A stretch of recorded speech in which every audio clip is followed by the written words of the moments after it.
কর্তৃকারক ও কর্মকারক সহজে চেনার উপায়। প্রথমে যে কোনো একটি বাক্য দেওয়া থাকলে আমরা বাক্যটির ক্রিয়া খুঁজে বের করব।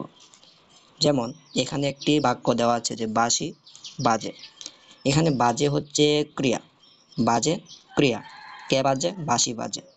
বাঁশি নিজে বাজে, এই কারণে বাঁশি বাজে হচ্ছে কর্তৃকারক। দ্বিতীয়টির মধ্যে আছে বাঁশি বাজাই।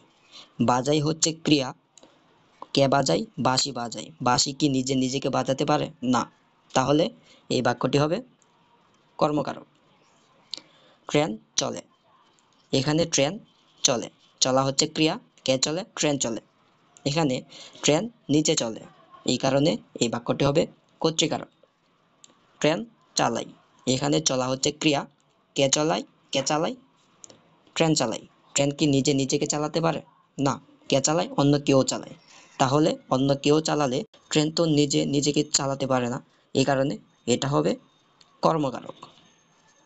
তাহলে এখান থেকে আমরা একটা জিনিস শিখতে পারলাম যে কোনো একটা কাজ যদি কর্তা নিজে করতে পারে তাহলে সেটি হবে কর্তৃকারক, আর কোনো একটা কাজ যদি কর্তা অন্যকে দিয়ে করায় তাহলে সেটি হবে কর্মকারক।